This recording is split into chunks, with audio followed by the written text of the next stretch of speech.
नमस्कार, आप देख रहे हैं अमर उजाला। मैं हूं आपके साथ चंद्र प्रकाश नीरज। भाजपा ने पंजाब के लिए नए प्रभारी की नियुक्ति कर दी है। सतीश पूनिया को नया प्रभारी बनाया गया है पंजाब भाजपा का। आगामी पंजाब विधानसभा चुनाव को देखते हुए भाजपा ने कई बदलाव भी किए हैं संगठन में। राष्ट्रीय लेवल से लेकर के पंजाब के तक में देखें तो कई बदलाव देखने को मिले हैं। और सतीश पूनिया को पंजाब का नए प्रभारी बनाने के बाद क्या कुछ प्रभाव देखने को मिलेगा और आगामी चुनाव को लेकर के क्या नई रणनीतियां बनेंगी और क्या कुछ रहने वाला है, उस पर बातचीत करने के लिए हमारे साथ में पंजाब के वरिष्ठ साथी हमारे साथ में मौजूद हैं। पंजाब के ब्यूरो जो चीफ हैं मोहित धूपड़ जी, उनसे हम बातचीत करेंगे और जानेंगे कि इस नियुक्ति के पीछे क्या मकसद है पंजाब भाजपा का और क्या क्या कुछ एक्सपेरिमेंट करने की कोशिश कर रही है भाजपा पंजाब चुनाव को लेकर के। मोहित जी, सतीश पूनिया को पंजाब का नया प्रभारी लगाने के पीछे भाजपा का क्या मकसद है? क्योंकि देखा जाए तो हरियाणा और राजस्थान से इनका ज़्यादा जुड़ाव देखने को मिलता है और पंजाब में भाजपा का नया प्रभारी उनको नियुक्त करना कितना फायदेमंद रहने वाला है? ये भाजपा की बहुत खास रणनीति का हिस्सा है। अब आप देखिए कि एक ऐसे शख्स को, सतीश पूनिया को, जो हम भाजपा का जो नया प्रभारी बनाया गया पंजाब का, वो उस ऑलरेडी अभी हरियाणा के भी प्रभारी हैं। हरियाणा का प्रभार संभालते हुए उनको बिल्कुल निकटतम जो अपना सूबा है हरियाणा से सटा हुआ एकदम पंजाब, उसका भी प्रभारी उनको बना दिया जाता है। तो ये बहुत सोची समझी एक रणनीति के तहत ये भाजपा हाईकमान ने ये फैसला लिया है। अब आप देखिए, जो पंजाब में अभी पिछले कई दिनों से अब लगातार सक्रियता भाजपा की बढ़ती जा रही है। पंजाब में सीएम जो हरियाणा के हैं नायब सिंह सैनी, वो भी लगातार अपनी रैलियां करते जा रहे हैं। जहां भी उनको लगता है कि जहां खुद सैनी बिरादरी की वोट सबसे ज़्यादा है, वहां उनका फोकस सबसे ज़्यादा है। तो उस स्थिति में अब हरियाणा के ही प्रभारी को पंजाब का प्रभार दे देना, तो ये इसका कहीं ना कहीं चुनाव में बहुत ही भाजपा को लगता है कि इसका बहुत फ़ायदा पार्टी को मिल सकता है। तो इसको लेकर अभी जो तैयारियां पहले से ही अटकलें चल रही थी कि पंजाब में भी बीजेपी के प्रभारी लगना है। अभी हाल ही में आपने देखा होगा कि केवल सिंह ढिल्लों को अध्यक्ष बनाया है, उनकी नई टीम आई है। तो प्रभारी का ही पद एक खाली था, वो भाजपा ने अपना हरियाणा के जो प्रभारी को ही जो पंजाब में नियुक्त करके एक नई तरीके की रणनीति का इस्तेमाल करते हुए आगे बढ़ने की जो है वो अपना शुरुआत की है। अब देखा जाए कि लगभग सभी जो पार्टियां हैं वो अपनी अपनी तैयारियों में जुटी हुई है और सतीश पूनिया को प्रभारी नियुक्त किया गया है। साथ में देखा जाए तो पंजाब के जो कई नेता हैं वो राष्ट्रीय स्तर पर भी नितिन नवीन ने अपनी जो टीम है शामिल किया है। उसका कितना प्रभाव देख रहे हैं आपकी पंजाब की जो चुनाव में देखने को मिल सकता है? देखिए, पंजाब में जो सतीश पूनिया की नियुक्ति हुई है, इसको कई सियासी मायनों से देखा जा सकता है। अभी एक जो अब सबसे बड़ा फैक्टर जो ये देखना होगा कि अब पहले केवल सिंह ढिल्लों नई टीम बनाने के बाद अभी जो फिलहाल पंजाब भाजपा में जो कुछ टकसाली भाजपा के नेता थे उनके बीच और जो प्रेजेंट जो नए, जिन्हें कह सकते हैं कि जो जिनका बैकग्राउंड थोड़ा पुराना था, मतलब कांग्रेसी था, वो अब आगे जिनको कमान दी गई है। आप देखें कि जो भाजपा का कई जो कैडर था वो अपने आप को अनदेखा महसूस कर रहा था। तो ये जो टकसाली नेताओं में और जो अभी जो नई टीम है उन नेताओं में जो थोड़ा मतभेद चल रहा है, उसको सबसे पहले तो ख़त्म करना जो सतीश पूनिया के लिए एक बड़ी चुनौती रहेगा। उन्हें सबसे पहले संगठनात्मक तरीके से उस ढांचे को मजबूत करना होगा, कोई मतभेद ना रहे पार्टी के बीच में।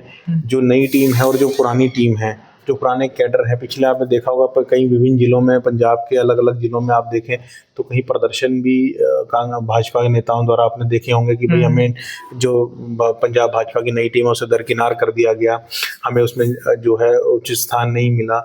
तो इसको लेकर कहीं ना कहीं जो एक कश्मकश चल रही थी पार्टी के बीच में पंजाब भाजपा में चुनाव से ठीक पहले, तो ये सबसे पहले सबको एकजुट करना, एक मंच पे लेके आना, ये सतीश पूनिया के लिए एक बहुत बड़ी चुनौती रहेगी। तो यही देखते हुए कि एक ऐसा नेतृत्व पंजाब में प्रभारी के रूप में दिया जाए, पार्टी हाईकमान ने सोच समझ के इसको निर्णय को ये लिया है और पूनिया का नाम आगे बढ़ाते हुए उनको बड़ी जिम्मेदारी दी है। सतीश पूनिया को प्रभारी बनाए जाने के बाद में क्या भाजपा कुछ नया करने की सोच रही है? क्योंकि जो अपनी पकड़ है वो चाहेगी कि और मजबूत हो पंजाब चुनाव से पहले और कुछ वोटरों को साधने की भी कोशिश करेगी। क्या किस तरह की प्लानिंग रह सकती है भाजपा की आगामी चुनाव को लेकर के देखा जाए तो? देखिए, अभी भाजपा पंजाब में, मैंने आपको पहले भी बार हमने चर्चा करी थी कि भाजपा के पास खोने के लिए कुछ नहीं है। अभी भाजपा के पास अगर आप देखें तो दो ही जो विधायक हैं विधानसभा में, लेकिन अभी फिलहाल पिछले आप नगर निगम के चुनाव देख लें, निकाय चुनाव के अलावा पंचायत चुनाव देख लें, उसमें भाजपा का जो वोट बैंक है निश्चित तौर पर वो बड़ा ही है। तो भाजपा को लगता है कि इस बार पंजाब में हम अपनी सीटें बढ़ा सकते हैं, तो लेकिन उसके लिए खास रणनीति के तहत काम करना पड़ेगा। तो ये नियुक्ति भी उसी के तहत की गई है। मालवा बेल्ट जो है वो सबसे अहम मानी जाती है। मालवा बेल्ट ही, मालवा जो क्षेत्र है पंजाब का, वही रुख तय करता है कि पंजाब की सियासत में वर्चस्व किस पार्टी का रहने वाला है। आप देखें कि मालवा से ही केवल सिंह ढिल्लों जो नए अध्यक्ष बनाए गए हैं वो मालवा बेल्ट से आते हैं। अभी फिलहाल 2 दिन पहले ही राष्ट्रीय जो अपने जो पूर्व वित्त मंत्री रहे हैं मनप्रीत सिंह बादल है ना, उन्हें राष्ट्रीय उपाध्यक्ष की बड़ी जिम्मेदारी दी गई है, वो भी मालवा से आते हैं। तो अब ऐसी स्थिति में भाजपा अपने पूरी रणनीति के तहत पूरी मोर्चाबंदी करते हुए आगे बढ़ रही है। सतीश पूनिया बिल्कुल भाजपा के कैडर के नेता हैं। कहीं ना कहीं भाजपा ने ये भी संदेश देने की कोशिश की है कि पूरी टीम नई नहीं है।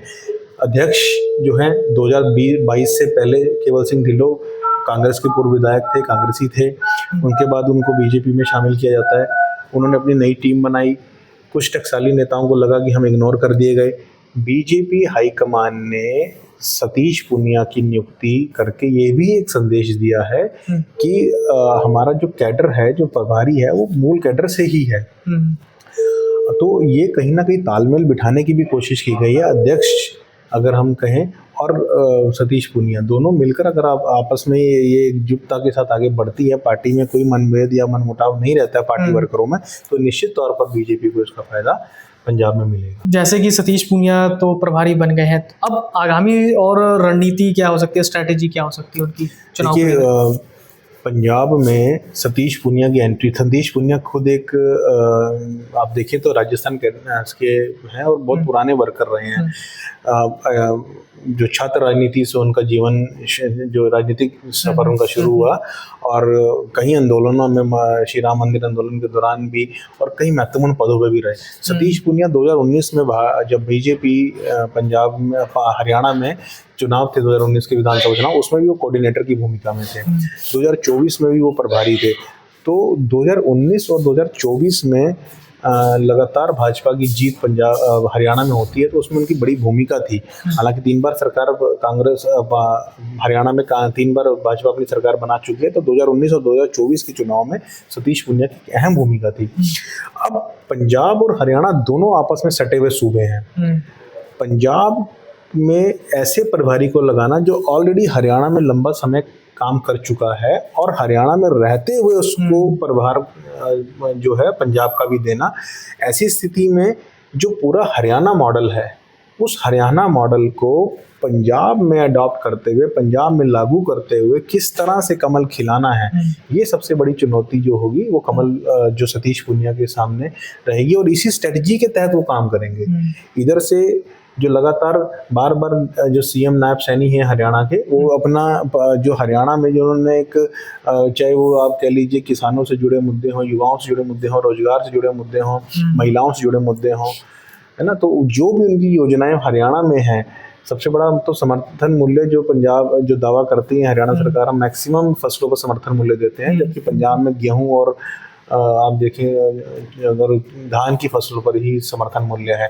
तो इसको लेकर जो हरियाणा मॉडल है, सीएम बार बार पेश करते हैं अपना कि भाई इस मॉडल पे हम पंजाब में भी तरक्की चाहते हैं, पंजाब में भी किसानों के लिए खुशहाली चाहते हैं, वाकई रंगला पंजाब को हम हरियाणा मॉडल के तहत जो हमारी योजनाएं हैं उसको आगे बढ़ाते हुए हम उसको रंगला पंजाब को आगे लेके जाना चाहते हैं। तो अब जो रणनीति सतीश पूनिया ने हरियाणा के चुनाव में, हरियाणा में भी आप देखें, हरियाणा में कोई बीजेपी की सरकार नहीं थी 2014 से पहले।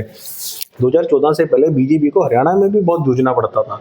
हरियाणा में भी अगर आप ये देखें तो कभी इनेलो के साथ मिलकर चुनाव लड़ना पड़ता था बीजेपी को, मतलब कुछ ना कुछ गठजोड़ या गठबंधन में, मतलब पूरी स्ट्रैटेजी के साथ में ये चल रहे हैं कि मतलब जो रणनीति जो इन्होंने हरियाणा के में तैयार की है जी, वही पंजाब हरियाणा में भी के करने की परिदृश्य कोशिश में जो हरियाणा के संदर्भ में जो रणनीति तैयार की, उसी रणनीति के तहत सतीश पूनिया और नायब सिंह सैनी इन दोनों की जुगलबंदी अब यहाँ क्या रंग लेके आती है, क्या रंग खिलाती है, क्या आगे इसको बीजेपी को एक पंजाब में मजबूत आधार देती है। 2014 से पहले जो हरियाणा में स्थिति थी बिल्कुल बदल दी गई हरियाणा में, उसके पीछे भी बड़ी स्ट्रेटजी थी।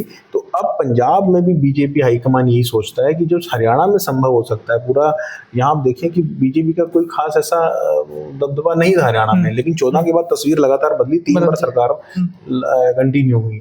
तो पंजाब में भी हाईकमान को लगता है कि एक सटीक रणनीति, एक मजबूत रणनीति, एक सदी हुई रणनीति के तहत अगर हम आगे बढ़े तो निश्चित तौर पर हम पंजाब में भी कहीं ना कहीं हम ऐसी स्थिति में आ सकते हैं कि सरकार बनती है या सरकार बनाने में सहयोगी होती है पार्टी, या कोई भी समीकरण इस तरह के बनते हैं कि सत्ता हासिल करने में के करीब बीजेपी पहुंचती है। अब बार बार ये अलायंस की बात होती है, अकालियों के साथ अलायंस होगा, प्री अलायंस होगा, पोस्ट अलायंस होगा, ये तो बात की बात है, लेकिन पार्टी खुद ये चाहती है कि हम अपनी इस मजबूत स्थिति में आए कि हम सत्ता के नजदीक पहुंचे, तो वो बाद में समीकरण जिसमें जैसे भी होंगे वो बाद में देख लिए जाएंगे। तो फिलहाल इसी स्ट्रेटेजी के तहत सतीश पूनिया की नियुक्ति एज अ प्रभारी पंजाब में की गई है। तो कहा जाए कि एक पूरी रणनीति के तौर पर जो है भाजपा अपनी तैयारी कर रही है पंजाब चुनाव को लेकर के, चाहे सतीश पूनिया को प्रभारी लगाने का हो और या हरियाणा मॉडल को पंजाब में लागू करने की बात हो। कई तरह के जो भाजपा है वो पूरी चाह रही है कि कहीं ना कहीं उसकी जो पंजाब में है पकड़ थोड़ी मजबूत हो, क्योंकि जैसी ये पिछली स्थितियां पंजाब में देखने को मिली थी भाजपा की, वो इस चुनाव में देखने को ना मिले। तमाम तरह की खबर को जानने के लिए बने रहे हमारे साथ। तब तक आपके राज्य की खबरें, आपके शहर की खबरें सबसे पहले जानने के लिए देखते रहें अमर उजाला। चैनल को सब्सक्राइब जरूर कर लें और पाएं हर अपडेट।